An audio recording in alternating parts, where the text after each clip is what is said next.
pasabot ato kisa? Amen. Are you glad nga makapray ta sa Ginoo sa tong kauban sa church?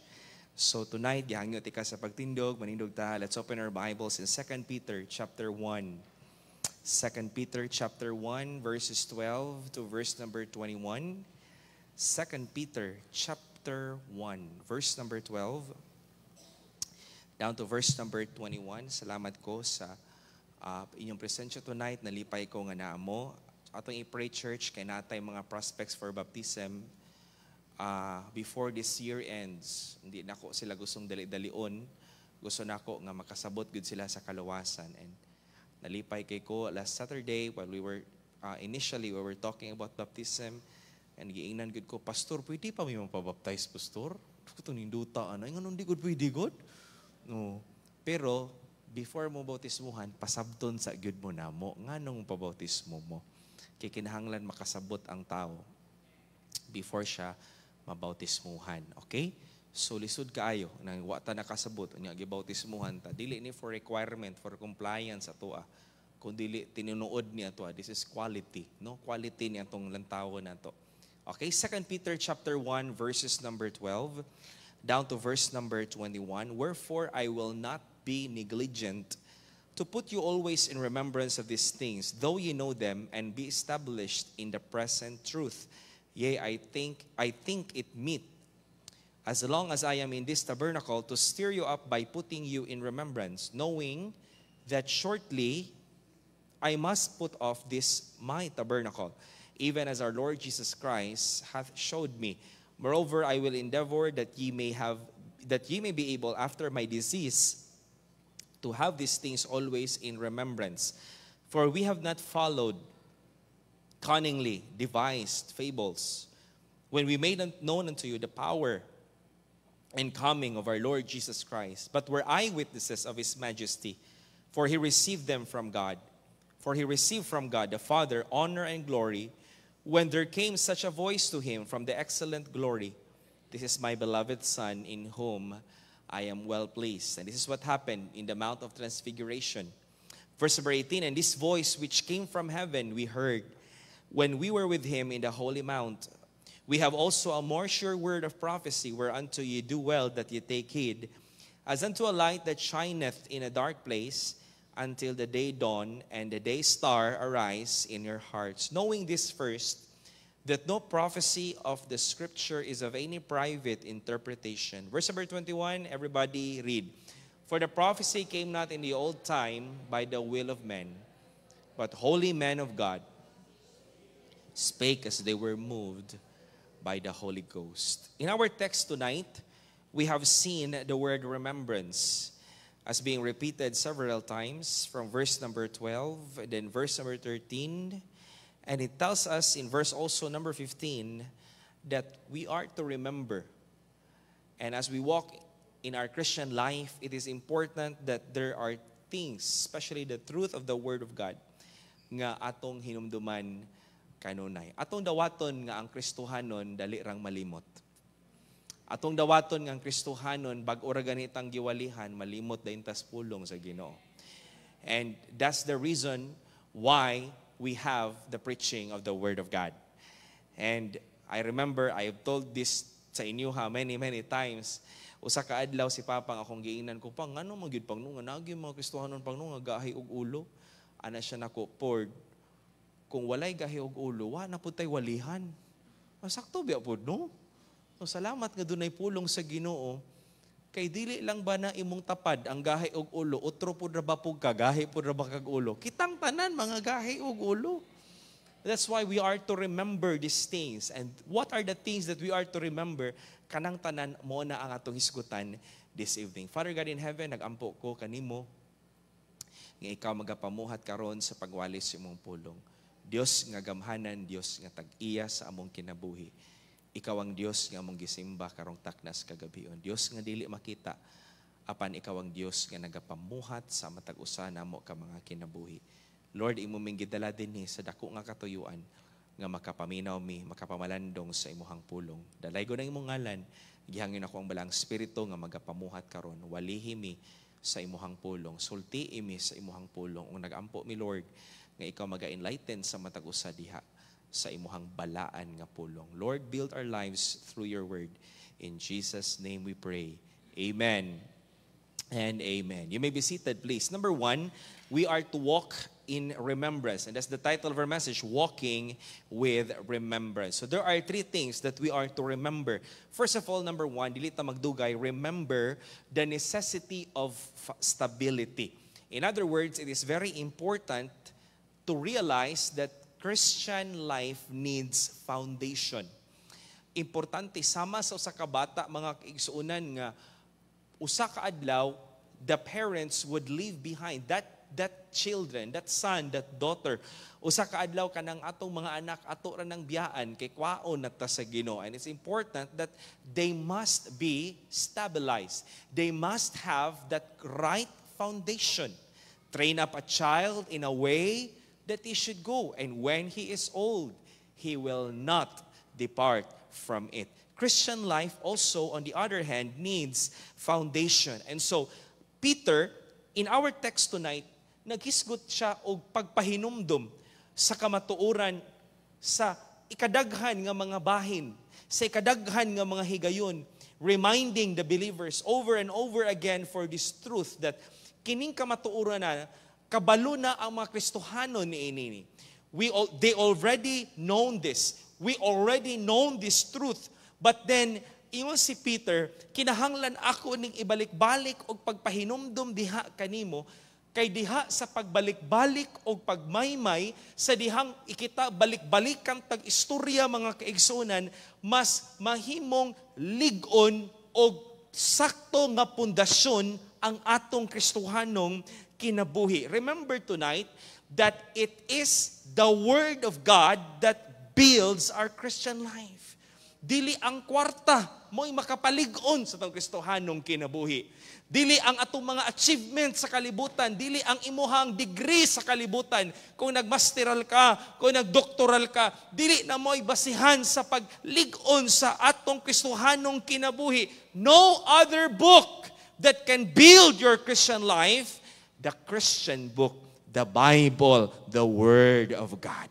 And so Peter said, ako ning ibalik-balik sa pagpahinumdum kaninyo. Verse number 12, the Bible says, wherefore, I will not be negligent to put you always in remembrance of these things, though ye know them. Maskin pagkahibalo na mo, ako gyud ning ibalik-balik o pagpahinumdum kaninyo and be established in the present truth. So tonight, let us settle this sa atong Kristohanong kinabuhi.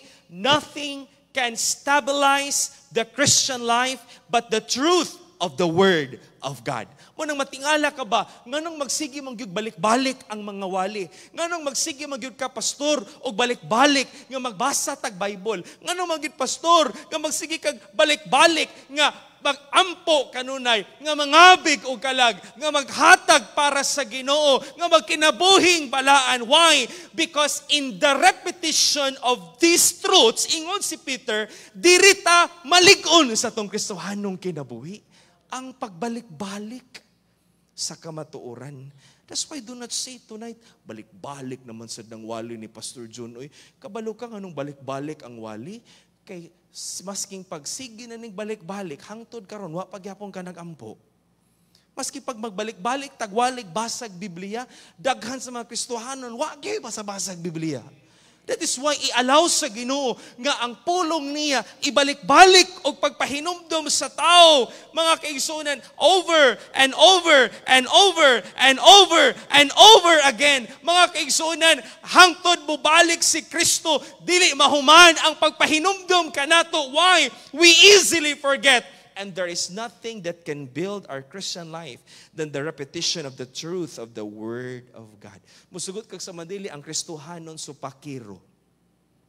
Ang Kristohanon gahi og ulo. Dili biya ang mga membro ray gahi og ulo. Hasta mo pod mga pastor, gahi ang pag-ulo mga pastor. Supakiro, gahi og ulo, musimang. Wa gyud tay kalahian sa mga Hudiyo. Dali, ragyod, busimang ang Kristohanon. Salamat. nga naipulong sa Ginoo nga magpahinumdom ka nato. That is why it must be repeated. Notice tonight how Peter owned the duty to remind them of the truth. Ingon si Peter, hangtod buhi pa ko. Hangtod buhi pa ko. Akong ipahinumdom.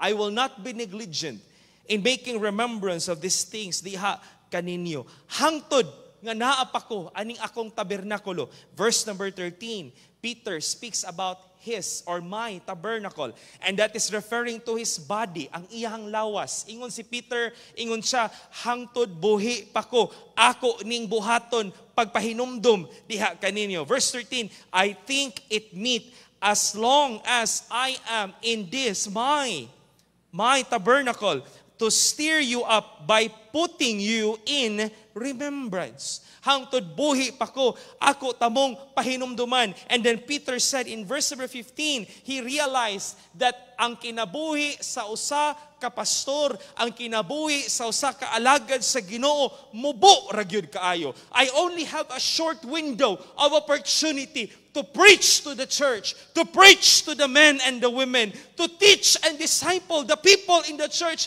Pila ra gyud kamubo ra gyud sa kinabuhi sa alagad sa Ginoo. Mubo ra kay itong kinabuhi tanan oy.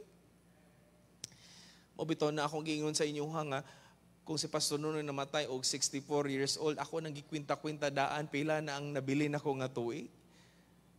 Lord, dili man ni mahuman Ginoo pero nagampo ko sa Ginoo nga mas daghan tag mabuhat para sa Ginoo. Because ang atong kinabuhi, mubo ra gyud kaayo. Peter spoke of this in verse number 15. Verse number 14, ingon si Peter, knowing that shortly, look at the verse on the screen, knowing that shortly I must put off this my tabernacle, even as our Lord Jesus Christ hath showed me. In John chapter number 21, gireveal ni Jesus Christ, paunsa si Peter nga mamatay. Motong si Pedro, in the book of Acts, sa dihang gipriso siya, pagkaugma, patyon siya, si Peter natulog ra sa prisuhan, gahagok ra siya. Kinsa may taong makatulog nga ugma, patyon na siya. Pero kabalo ka nga nung natulog na siya, kay giingnan siya sa Ginoo, Peter, usa ka adlaw, matigulang ka, agakon ka sa imuhang pamilya. And Peter realized nga, dili pa ko mamatay. Unsaon man pagtuman sa Ginoo kung patyon ko sayo, ingon ang Ginoo nga matigulang ko. And so, gireveal sa Ginoo ni Peter, unsa ka mubo ang kinabuhi. Yes, we may reach probably tigaan ka sa Ginoo 60 years old aning kalibutan na. Probably tigaan ka sa Ginoo 70 ang imuhang edad kung magsigi kag kaog laoy buntag udto hapon. Maabot ang imong edad og 80 kung mag-atomi ka, no?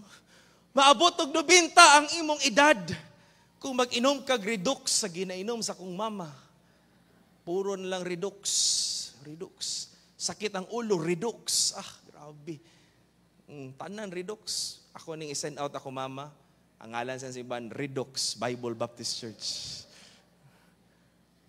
Maningkamot ta, mag-ehersisyo ta, mutaas ang atong kinabuhi. But regardless, kung unsa ka, taas ba kuno ang imong kinabuhi, the reality is this, we only have a short window of opportunity. That's why there was one pastor, one of our teachers in Bible school, gitudluan mi niya sa pagwali sa pulong sa Ginoo, and he told us, if you are going to preach the Word of God, preach as if it is your last message. Brother Raul, doon nagutay last nga wali din eh. Si Pastor Nonoy na siya'y last nga wali. Sa kita'y last nga wali mang, the precise design of salvation. I cannot forget that message. Ug nana sa iPad, kanang iPad nga akong ginagamit, nana dadto.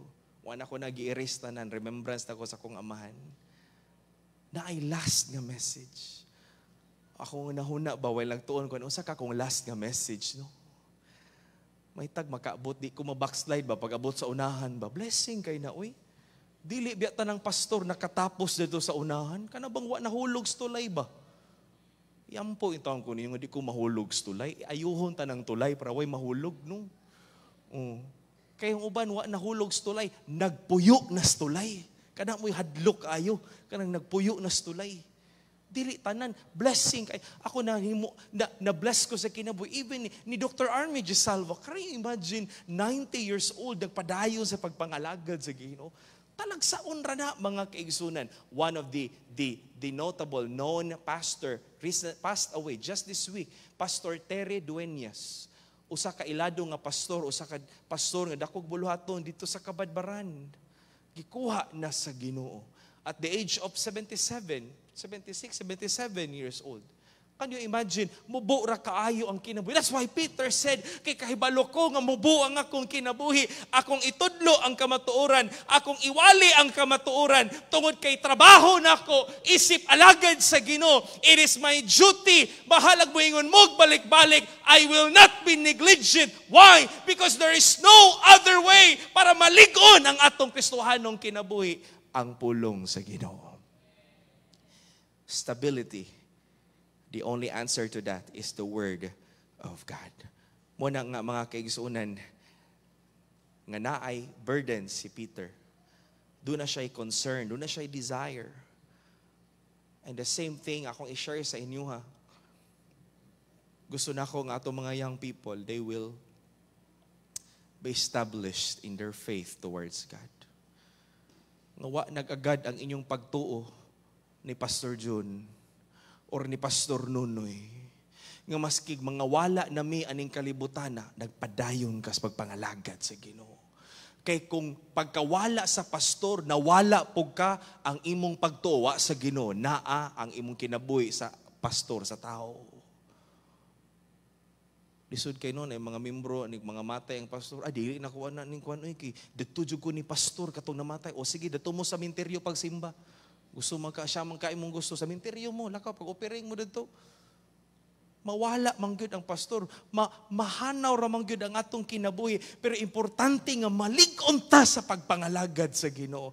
That when the pastor dies and there is now a transition, ang church makapadayon gihapon nganuman wala nalig-on tungod sa tao, nalig-on tungod sa Ginoo.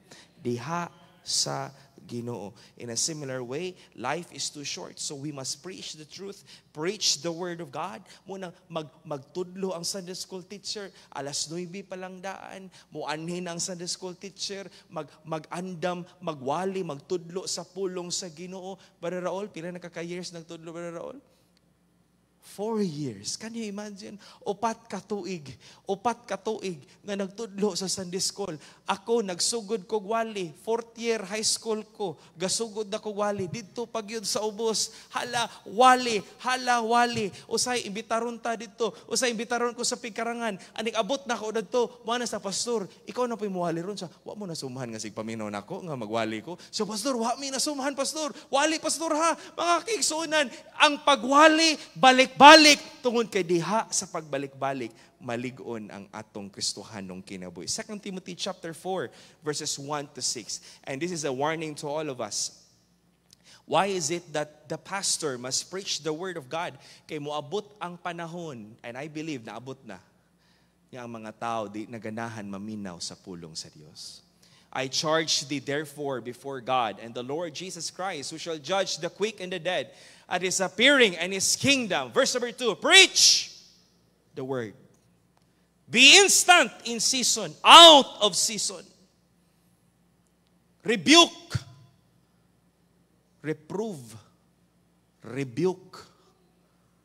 Dili lang encouragement, badlungon.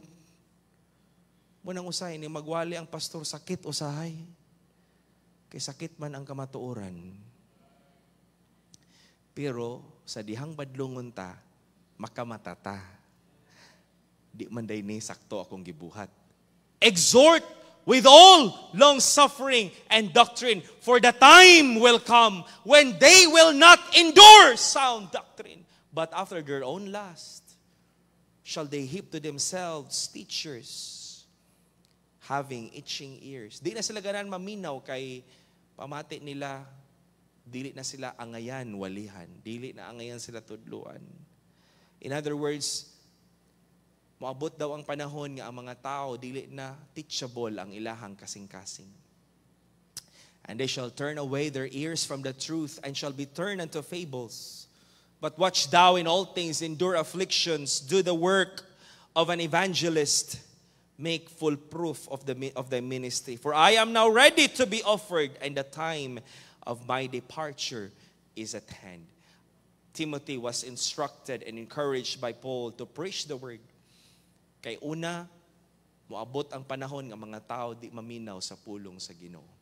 Ikaduha, si Paul, kwaon na siya duol sa Ginoo. Haduol na siyang kwaon sa Dios. And it's a struggle, it's a challenge to all the pastors, to all the preachers, to all the teachers. It's a struggle. Ganuman, di sa yun ning magwali, oy, halos buhaton lang nimo tanan karon para lang maminaw ang mga tao. Kay kung boring ang imong wali, boring ba? Boring. Matulog ra ang magmaminaw. Hasta ang pastor, musyagit, kung pwede pa lang kong mulupad, bulupad ko. Kay para lang, di yung ka makamata, dili yung ka makatulog. Hala na lang gamiton ng illustration. Hala na lang gamiton. Basin unsa na lang ang buhaton para maminaw lang ang tao. Why? Because we are now living in a generation where the people are overstimulated. Nga kung dili na ma-stimulate ang atong mga senses, we get bored.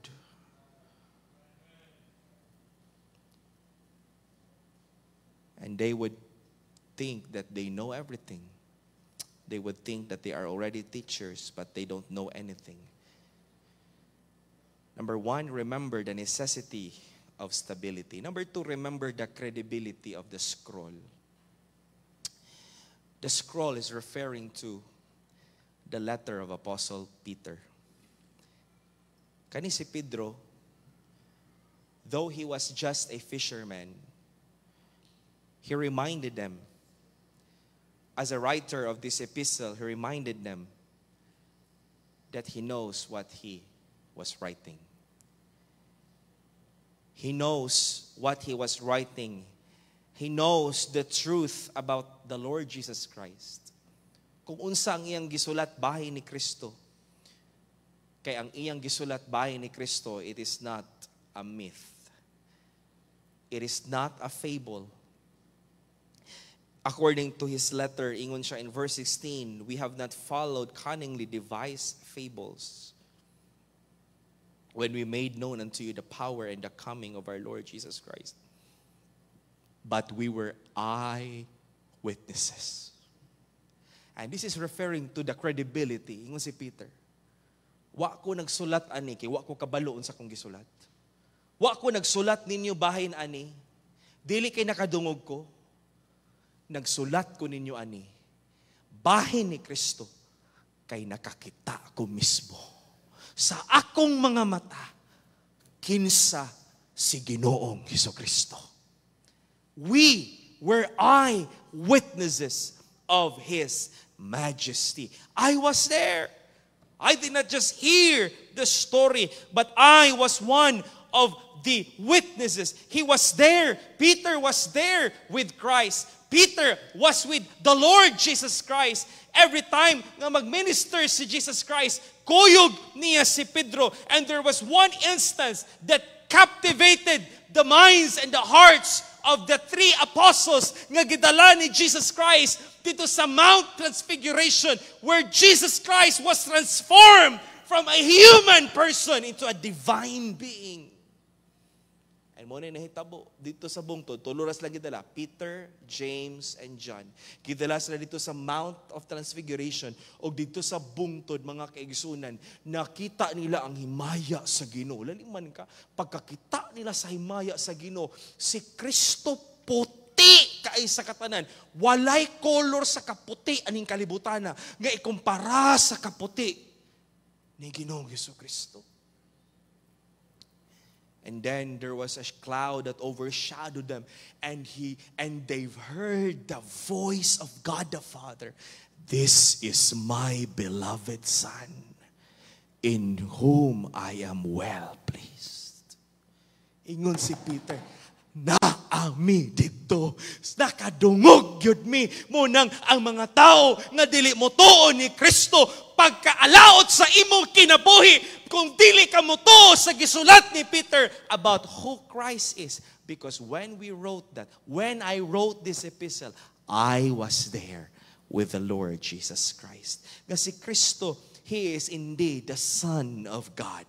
That Jesus Christ indeed is the eternal God. Jesus Christ indeed is the one true God. The world today, they believe in many gods. Many gods.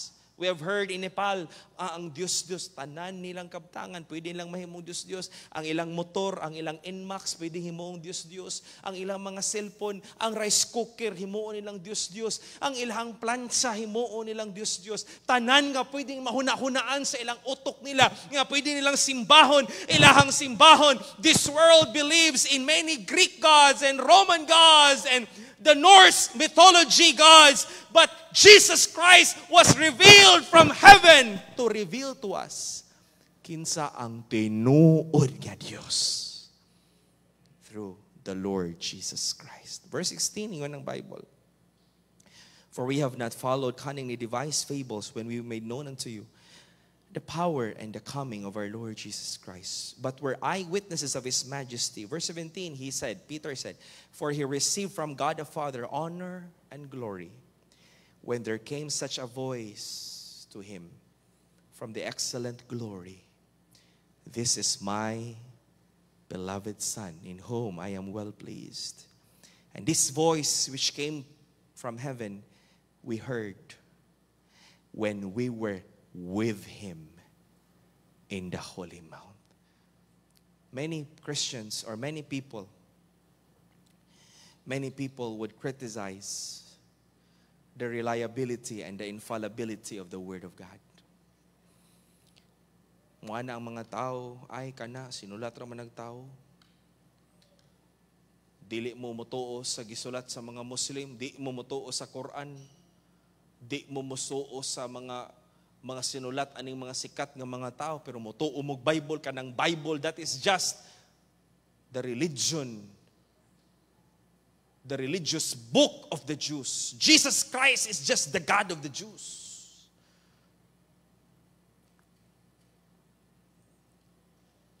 Many would try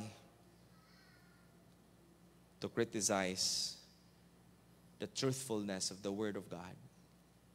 Many would say, sinulat raman ng tao ang Bible, nganong mutuo man mo ana. But Peter encouraged the readers. Kita nga na din karon, he told us, and he encouraged us that we must read this epistle without any doubt. Because Peter said, I was there. I am a credible writer of the Word of God. Ayaw pagduha-duha sa pulong sa Ginoo. Ang pulong sa Ginoo, pulong sa Dios. And Peter said in verse number 20, the reason why, because ang Ginoo, ang balaang espiritu nga nagpili, kinsa ang musulat sa Biblia, dili mga ordinaryong mga tao. Notice what the Bible says. Knowing this first, that no prophecy of the Scripture is of any private interpretation. The word private interpretation means that it does not mean nga dili ta maka-interpret sa tong Bible, sa tong kaugalingon. No, that's not the meaning of that verse. But in 2 Peter chapter 1 verse number 20, the meaning of that private interpretation is that ang meaning sa prophecy, ang propesya nga gihatag sa Ginoo diha sa iyang pulong, wala na nagikan sa private interpretation sa gasulat. In other words, it did not came from the personal opinion of Peter or of Paul or of Mark or of James or of John. No, the Word of God did not came from the human writers. It did not came from the mind of the human writers. It came from the Holy Spirit of God. Maniningon ng Bible in verse number 21, 2 Peter chapter 1, verse number 21, the Bible says, for the prophecy came not in the old time by the will of men, but holy men of God. They were not just men, they were holy men of God, spake as they were moved by the Holy Ghost. The word moved in verse number 21 means being carried along. Sama sa usa ka barko nga gianod mga kaigsuonan, gidala sa kusog kaayo nga hangin. And this is where we get our teaching that Bible Baptists believe nga we believe in the verbal plenary inspiration of the Bible. In other words, ang tibuok pulong sa Ginoo from Genesis down to Revelation, every word that is written, it has been dictated by the Holy Spirit of God. Nga ang tibuok Biblia, it is not a product of the opinions of man. It is the product of the word of the Holy Spirit of God. Mananagat, makasulat og ingon ani, matingala ka. Mananagat, makasulat og ingon ani. Dili na gikan kang Pedro sa iyang utok. Gigamit si Pedro sa Ginoo to write the word of God. And so tonight, let me encourage you. Padayon ta sa pagbasa sa pulong sa Ginoo.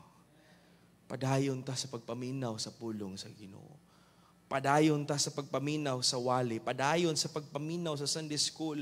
Padayon ta sa pagsalig sa pulong sa Ginoo. Our generation today is getting worse and worse and worse. And even mga Kristohanon na nangalagad sa Ginoo, pero ang ilang mga anak dili nang mutuo sa Ginoo.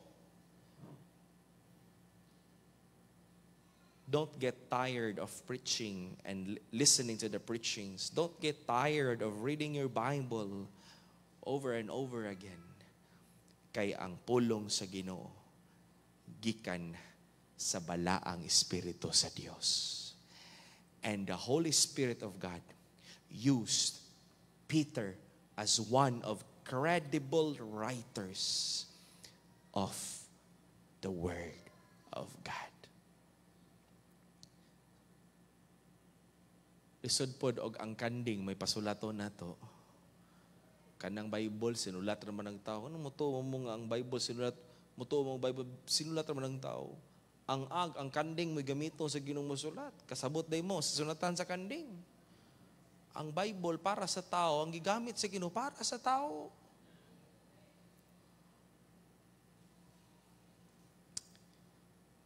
I'm glad for this. That's why if you're a Christian, you mark this one in your Bible. Kaning 2 Peter 1:21, markahe gid niya sa inyong Biblia. Kay mauni ang imong bala kung dunay tao nga mo discredit sa kamatuoran sa pulong sa Ginoo. Kaning pulong sa Dios dili ni gikan sa ordinaryong tao, gikan ni sa balaang espiritu sa Dios. Let's read one more time that verse 21. For the prophecy, everybody go. For the prophecy came not in the old time by the will of men, but holy men of God spake as they were moved by the Holy Ghost. Number 3 and the last, not only we are to remember the credibility of Peter, the credibility of the scroll, why his letter is credible, it is reliable and truthful. He was there. He witnessed everything. He was an eyewitness. Number 3, remember the supremacy of the Scripture. Peter explained that he experienced and witnessed the majesty of Jesus Christ. Peter experienced and witnessed the power of Christ, the majesty, the divinity of our Lord Jesus Christ. But more than Peter's experience, ingon si Peter, ako naka-experience ko ani. Ug mora ba giday ni ang tao? Magbantay tani nga mga klase kasagaran may nga ani mga Pentecostal. Magbantay tani ini kanang mga experiences sa kinabuhi.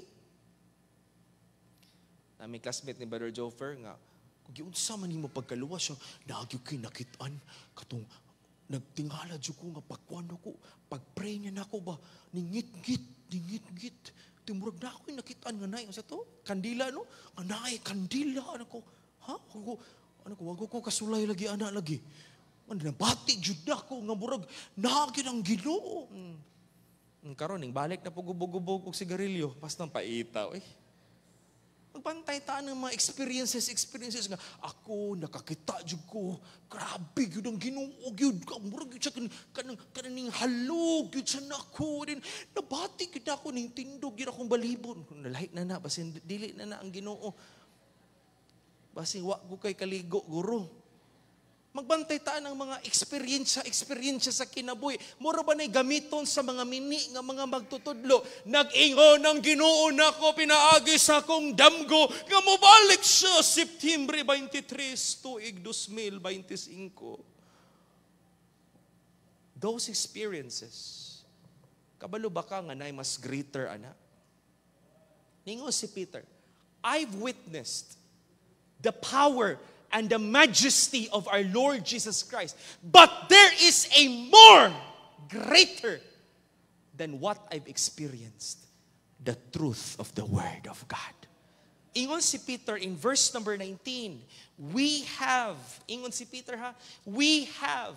a more sure word of prophecy.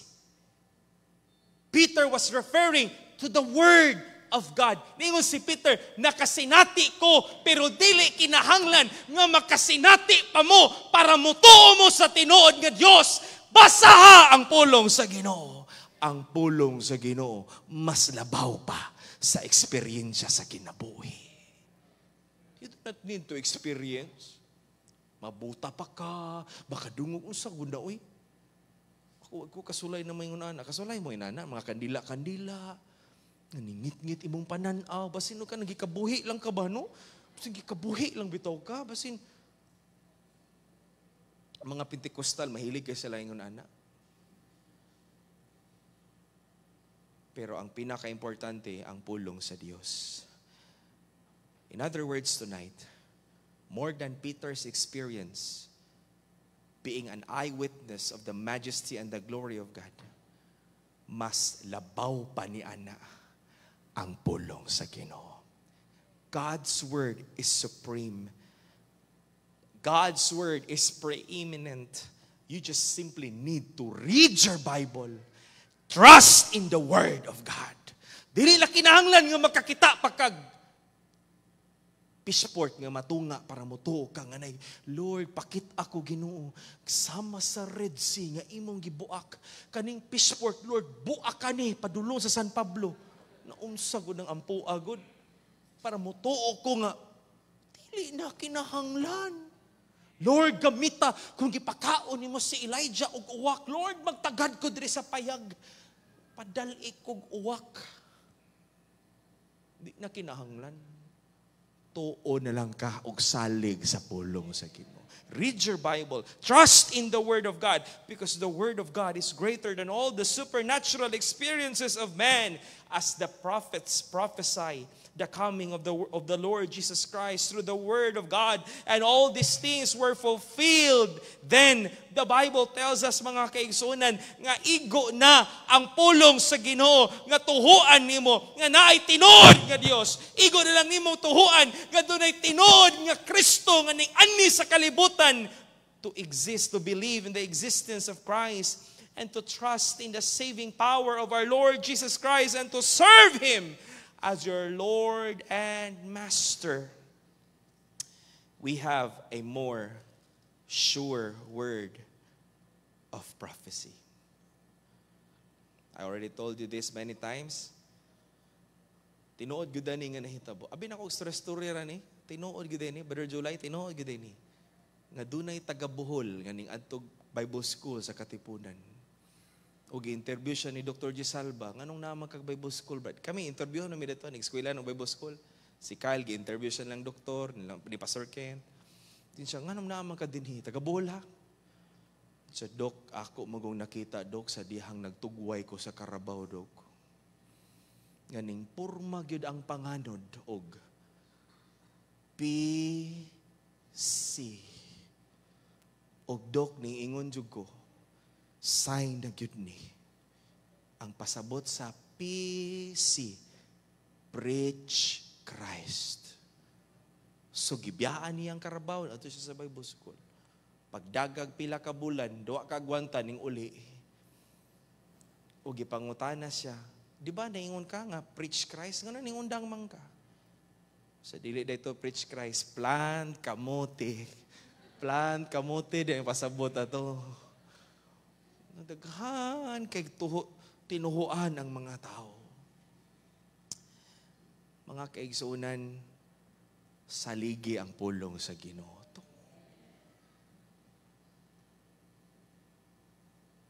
The final authority of faith and practice is no other than the Word of God. No other than the Word of God. That's what we stand. And mo gyud na ang usa sa nakapalahi sa Faith Bible Baptist Church, sa mga Bible Baptist churches from any other evangelical Pentecostal churches. Because we believe na walay laing basihan sa atong pagtuo ug doktrina pulong sa Ginoo. It is the Word of God. We preach on what the Bible says. And notice here how Peter described this world as a dark place. That as we walk in our Christian life, walay lain nimong gikinahanglan para dunay kahayag sa imong kinabuhi. Munang ayaw gid ninyong biyain yung pagbasa sa Biblia. Muundang gani kagbasa sa imong Biblia, muundang gani kagpaminaw sa pulong sa Ginoo. Ngit-ngit gyud ang imong Kristohanong kinabuhi.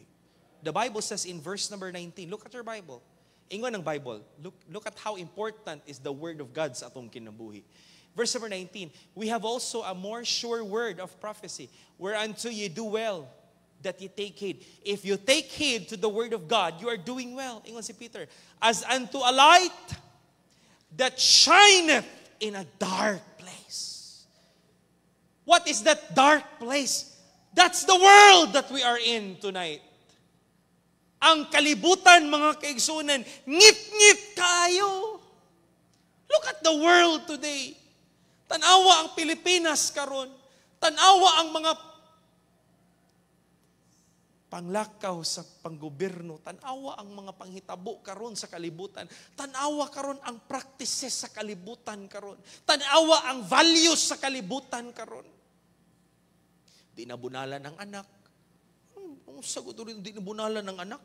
Ang bunal mo'y makapatulid sa kinabuhi sa anak. Di nabunalan. Di nakadisiplina ang maestra. Kaya nga naman, ipatulpo naman dayon. Ipatulpo. Kami sa unang Brother Jupiter, way assignment imang bubita sa mathematics at alin niya dito sa koridor. Ana dito, taman mo man ang klase. Niingon kami, magbuhat na gyud assignment, anig human ani. Nagbuhat pa to, no, Megs? Nagbuhat ang assignment, ano? Inato ng diri, kasi nakasulay, giinat ang diri, way assignment, wala kay assignment. Natulid ang among kinabuhi.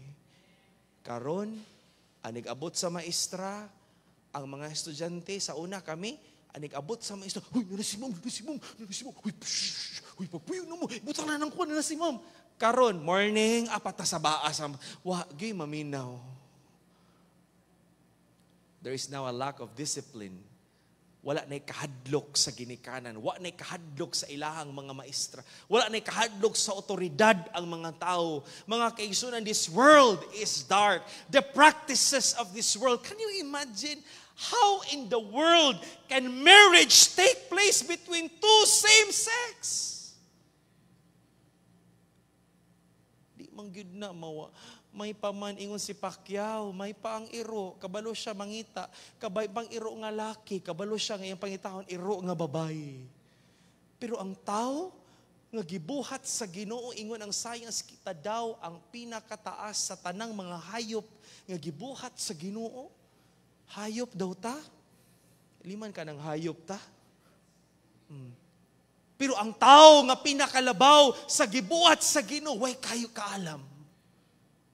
Lalaki ka, kunya maibog kag lalaki, naon sagod na, oy. Ako gigalibog, Brother Leo, sa ako na pagkasal, no?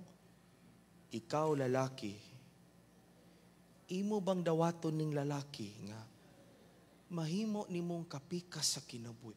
Unsaon man ninyo pagpanganak? Unsaon man ninyo pagprocreate? This world is dark. This world is confusing.